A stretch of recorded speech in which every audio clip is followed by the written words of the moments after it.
Hello everyone. आज हम phase rule का लेक्चर 16 स्टार्ट करते हैं। आज का टॉपिक है copper sulphate water vapour system. Copper sulphate water vapour system एक 2 कंपोनेंट सिस्टम है। इसमें कॉपर सल्फेट और वाटर वेपर 2 कंपोनेंट्स उपस्थित होते हैं। कॉपर सल्फेट सॉलिड फेज़ और वाटर की गैसियस फेज़ इसमें उपस्थित होती हैं। और यह जो सिस्टम है यह कॉपर हाइड्रेट्स अर्थात कॉपर सल्फेट और वाटर आपस में क्रिया करके कॉपर हाइड्रेट्स बनाते हैं और ये हाइड्रेट एक से अधिक होते हैं। कॉपर सल्फेट के फेज़ डायग्राम में वाटर सिस्टम के फेज़ डायग्राम में 4 ठोस प्रावस्थाएं सॉलिड प्रावस्थाएं होती हैं। Copper sulphate pentahydrate, copper sulphate ट्राईहाइड्रेट, copper sulphate pentahydrate देखिए ये, कॉपर सल्फेट ट्राईहाइड्रेट ये, और कॉपर सल्फेट मोनोहाइड्रेट एवं ड्राई कॉपर सल्फेट। इसके फेज़ डायग्राम में हम देखते हैं कि इसका फेज़ डायग्राम एक निश्चित ताप 50 डिग्री सेंटीग्रेड एवं वेपर प्रेशर व कॉम्पोजिशन में दर्शाया गया है। निश्चित ताप 50 डिग्री सेंटीग्रेड और वाई एक्सिस पर वेपर प्रेशर एवं एक्स एक्सिस पर कॉम्पोजिशन के मध्य दिखाया गया है। Point O dry copper sulphate को दर्शाता है। पॉइंट ओ जो है यह ड्राई कॉपर सल्फेट को दर्शाता है, यानी जो ज़ीरो है ये यहाँ ड्राई कॉपर सल्फेट उपस्थित है। इसका वेपर प्रेशर बहुत ही कम होता है एवं इस बहुत लोअर प्रेशर पर कॉपर सल्फेट व जल यानी वाटर आपस में कोई रिएक्शन नहीं करते हैं। अतः 2 फेजेस उपस्थित होती हैं। अतः number of degrees of freedom की वैल्यू 1 होती है, क्योंकि F is equal to C minus P plus 1 होता है और C है नंबर ऑफ कॉम्पोनेंट्स 2 हैं, नंबर ऑफ फेजेस 2 हैं और +1 यानी total number of degrees of freedom यहाँ हमें 1 प्राप्त होता है। और सिस्टम यहाँ यूनिवेरिएंट है या मोनोवेरिएंट है। अब जब कॉपर सल्फेट में वाटर वेपर मिलाया जाता है, जल वाष्प मिलाई जाती है, तो वेपर प्रेशर OA के अकॉर्डिंग बढ़ता है। इसमें जब जल वाष्प यानी वाटर वेपर मिलाई जाती है तो वेपर प्रेशर इसका OA के अकॉर्डिंग बढ़ता है एवं जो कॉपर सल्फेट सॉल्ट है वो ड्राई रहता है। कॉपर सल्फेट सॉल्ट ड्राई रहता है, लेकिन vapour pressure 4.5 millimetre of mercury पर या पॉइंट ए पर या 4.5 मिलीमीटर ऑफ मरकरी पर ड्राई कॉपर सल्फेट वाटर को एब्जॉर्ब कर लेता है या अवशोषित कर लेता है, वह कॉपर सल्फेट मोनोहाइड्रेट बना देता है। कॉपर सल्फेट मोनोहाइड्रेट बना देता है। तो यहाँ क्या रिएक्शन हुई? Copper sulphate plus water form copper sulphate monohydrate. अतः जो कर्व AB है, इस AB कर्व के सहारे 3 फेजेस हमारी उपस्थित होती हैं। कौन कौन सी? सॉलिड कॉपर सल्फेट मोनोहाइड्रेट एवं वाटर वेपर। ये तीनों इक्विलिब्रियम में रहती हैं। यहाँ सिस्टम नॉन वेरिएंट होता है, एचर होता है, अर्थात number of degrees of freedom 0 होती हैं, क्योंकि C minus P plus 1, C है number of component 2, number of phases 3 plus 1, इसलिए total is equal to 0। Curve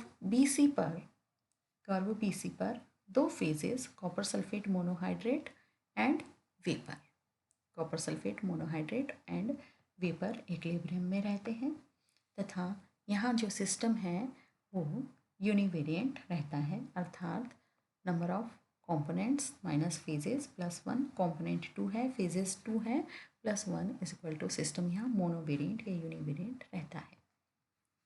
इसमें और अधिक वाटर वेपर मिलाने पर vapour pressure 30.9 9 millimetre of mercury हो जाता है और बढ़ता है, तथा इस प्रेशर पर या पॉइंट सी पर copper sulphate monohydrate copper sulphate ट्राईहाइड्रेट में बदलना शुरू हो जाता है। मोनोहाइड्रेट जो है वो कॉपर सल्फेट ट्राईहाइड्रेट में चेंज होना शुरू हो जाता है।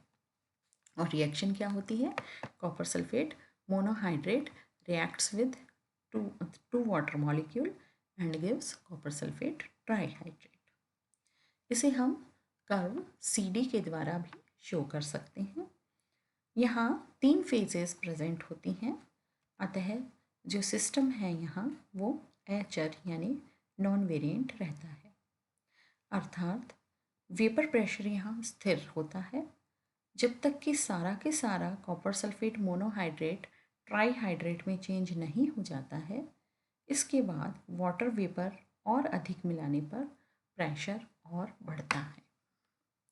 प्रेशर और बढ़ता है, वाटर वेपर मिलाने पर प्रेशर बढ़ता है। पॉइंट E जो है वो दाब स्थिर रहता है। यहाँ 3 प्रावस्थाएं उपस्थित हैं। CD पर जो है 3 फेजेस उपस्थित हैं, copper sulphate monohydrate, copper sulphate ट्राईहाइड्रेट जो होते हैं वो तीनों उपस्थित हैं और सिस्टम यहाँ मोनो या यूनिवेरिएंट है। अब वेपर प्रेशर स्थिर रहता है, यहाँ 3 फेजेस उपस्थित हैं, इसलिए जो सिस्टम है वो नॉन वेरिएंट है। अब वेपर प्रेशर स्थिर रहता है जब तक कि सारा कॉपर सल्फेट मोनोहाइड्रेट ट्राईहाइड्रेट में नहीं चेंज हो जाता है। इसके बाद और वाटर वेपर मिलाने पर प्रेशर बढ़ता है और हम कर्व DE पर बढ़ जाते हैं। वाटर वेपर मिलाने पर बिंदु पॉइंट E पर vapour pressure 45.5 millimetre of mercury हो जाता है और यहाँ कॉपर सल्फेट ट्राईहाइड्रेट जो है वो वेपर के साथ रिएक्शन करके कॉपर सल्फेट जो पेंटाहाइड्रेट में चेंज हो जाता है। एंड कॉपर सल्फेट पेंटाहाइड्रेट में बदलने की जो प्रक्रिया है, प्रोसीजर है, वह पॉइंट E से F तक चलती है, यानी EF कर्व पर चलती है। तो EF कर्व पर copper sulphate ट्राईहाइड्रेट, copper sulphate pentahydrate और वाटर वेपर, ये 3 फेजेस उपस्थित होती हैं। Solid copper sulphate ट्राईहाइड्रेट, solid copper sulphate pentahydrate and water vapour. इस कर्व पर 3 फेजेस इक्विलिब्रियम में हैं, अतः सिस्टम यहाँ नॉन वेरिएंट होता है। पॉइंट F पर क्या होता है?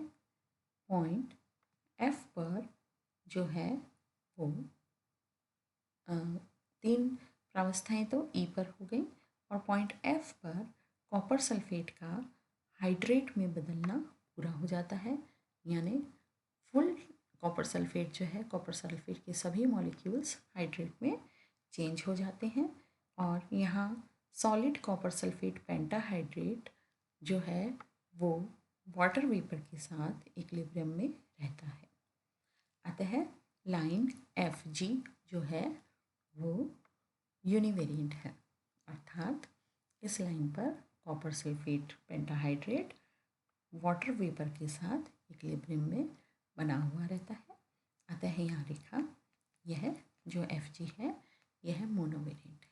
इस प्रकार से हमने देखा कि यह कॉपर सल्फेट और वाटर वेपर जो सिस्टम है, यह सिस्टम 50 डिग्री सेंटीग्रेड टेम्परेचर पे स्टडी किया जाता है, यानी टेम्परेचर को हमने 50 डिग्री सेंटीग्रेड फिक्स कर दिया है और यानी एक वेरिएबल को हमने फिक्स कर दिया है और 2 वेरिएबल्स वेपर प्रेशर जिसे कि हम वाई एक्सिस पे शो कर रहे हैं और कॉम्पोजिशन, वह वेपर प्रेशर और कॉम्पोजिशन को हम जिसे एक्स एक्सिस पर शो कर रहे हैं, 2 वेरिएबल्स को कि हम स्टडी करते हैं, यानी 2 डिग्री ऑफ फ्रीडम को हम यूज़ कर रहे हैं और तीसरे वेरिएबल को, तीसरी डिग्री ऑफ फ्रीडम को, टेम्परेचर को हमने फिक्स कर दिया 50 डिग्री सेंटीग्रेड।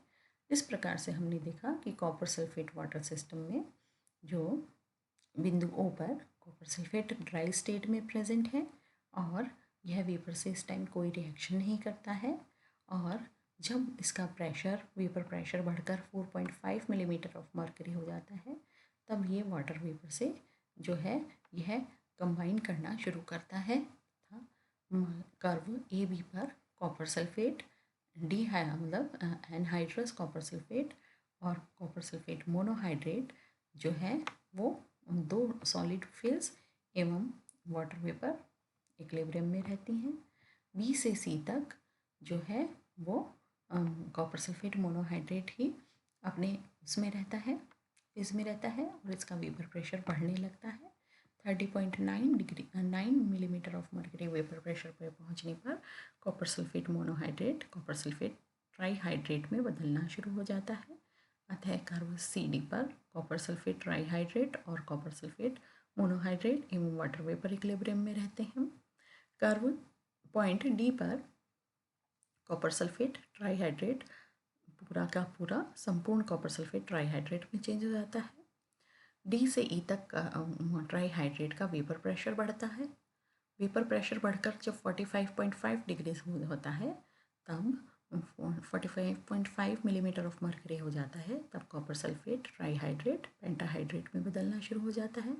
तो कर्व ई एफ पर 3 फेज, एक सॉलिड कॉपर सल्फेट ट्राईहाइड्रेट, दूसरा सॉलिड कॉपर सल्फेट पेंटाहाइड्रेट और वाटर वेपर इक्विलिब्रियम में रहते हैं।